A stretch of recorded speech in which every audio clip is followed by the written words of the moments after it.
Hai, Assalamualaikum dan selamat datang. Korang pernah terfikir tak yang kat bawah tanah tempat kita pijak ni, sebenarnya ada satu dunia yang hilang? Hari ni kita nak jadi macam ahli arkeologi masa. Kita akan gali balik kisah satu tamadun yang sangat hebat yang pernah menghubungkan seluruh Asia Tenggara.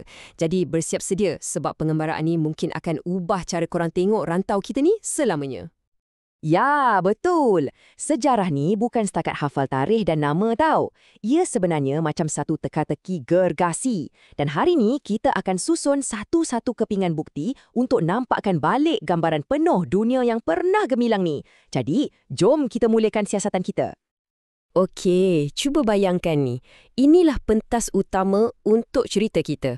Pentas Sunda ni, ia macam satu jambatan darat yang super besar yang sambungkan semua tempat yang sekarang ni dah jadi negara-negara berasingan.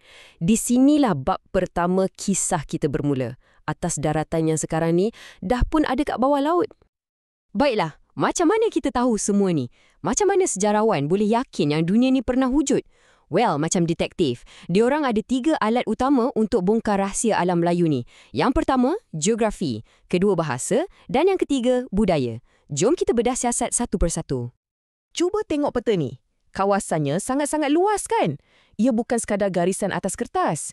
Ini adalah sebuah dunia yang pernah disatukan oleh laut dan darat. Dari hujung Filipina sampailah ke Sumatera. Kita semua ni sebenarnya sebahagian daripada satu warisan geografi yang sama. Memang hebat. Sekarang kita tengok pula petunjuk yang kedua. Bahasa ni dia macam DNA kita, tapi versi linguistik. Walaupun kita cakap logat dan bahasa yang macam-macam, tapi kalau kita jejak balik asal-usul perkataan kita, kita akan jumpa yang kita semua ni datang dari satu keluarga besar yang sama, keluarga Austronesia.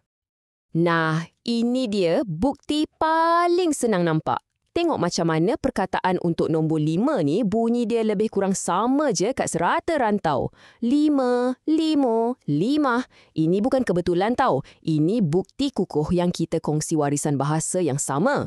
Cuba korang fikir, agaknya perkataan apa lagi yang bunyi dia sama antara negara kita dengan negara jiran? Dan inilah dia kepingan terakhir teka-teki kita. Budaya, inilah gam yang satukan tamadun ni. Daripada seni tenunan kain yang cantik, amalan gotong royong yang kita masih buat sampai sekarang, dan semestinya seni silat yang hebat tu. Kita boleh nampak benang-benang budaya yang sama ditenun di seluruh alam Melayu. Okey, bila kita dah faham latar belakang dia, jom kita kenal pula dengan superpowers alam Melayu. Lupakan sekejap pasal Avengers sebab inilah barisan kerajaan-kerajaan agung yang betul-betul membentuk dunia kita pada zaman dulu. Garis masa ni bukan senarai tarikh biasa. Ia tunjukkan betapa hebat dan tahannya kerajaan-kerajaan ni. Ada antara diorang ni wujud lebih lama daripada kebanyakan negara moden hari ni tau. Bayangkan, diorang bina legasi yang bertahan beratus-ratus, malah ada yang sampai ribuan tahun. Jom kita kenal sikit jiran-jiran purba kita ni. Funan dengan Angkor, diorang ni berjiran dekat lembah sungai Mekong yang subur. Champa pula kuasai kawasan pantai Vietnam. Dan Sriwijaya, inilah raja kat Sumatera. Anggap je jadual ni macam kad pengenalan ringkas diorang. Setiap kerajaan ni ada superpower diorang sendiri. Funan, dia jadi guard untuk laluan perdagangan utama Timur Barat. Sriwijaya pula, laksamana laut yang kawal Selat Melaka. Angkor, arkitek teragung yang bina Angkor Wat. Majapahit ada pemimpin legenda, Patih Gajah Mada. Dan jangan lupa, Kedah Tua dan Gangganegara, Lombong Emas dan Timah yang jadi tumpuan dunia. Jadi, adakah kerajaan-kerajaan ni semua jenis jagoh kampung je? Sama sekali tidak. Diorang ni sebenarnya pemain global yang sangat bijak. Jom kita bongkar macam mana diorang bina rangkaian antarabangsa yang hebat. Macam media sosial zaman sekarang, tapi version guna kapal dengan utusan diraja. Ini satu fakta yang mind-blowing. Masa Empire Rome tengah bina Colosseum, masa dinasti Han kat China bina tembok besar, kerajaan macam Funan kat sini dah pun jadi kuasa besar. Maksudnya apa? Maksudnya, sejarah kita ni bukan nota kaki je dalam sejarah dunia. Kita ni salah satu bab utama dia. Dalam dunia dulu-dulu, ada kawan yang berkuasa tu penting dan tak ada siapa yang lebih berkuasa kat timur masa tu selain China. Jadi, kerajaan-kerajaan alam Melayu ni guna kebijaksanaan diplomasi untuk jalin hubungan baik dengan gergasi dari timur ni.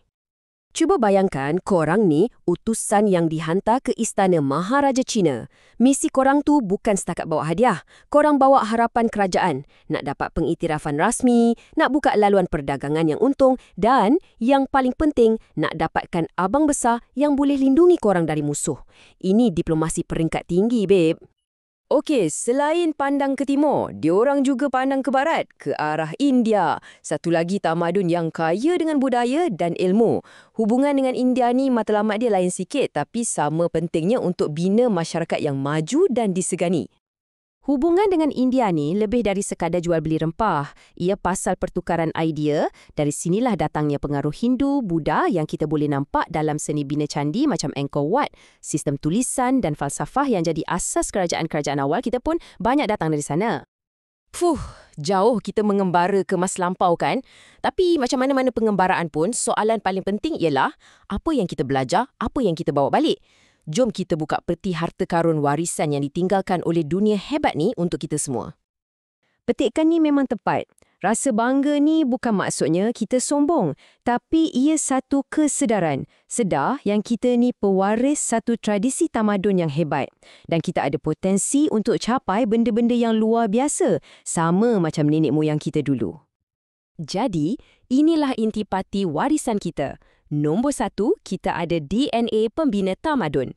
Nombor 2, kita ada kebijaksanaan untuk sentiasa bersikap terbuka pada dunia. Dan nombor 3, kita ada semangat kerjasama serantau.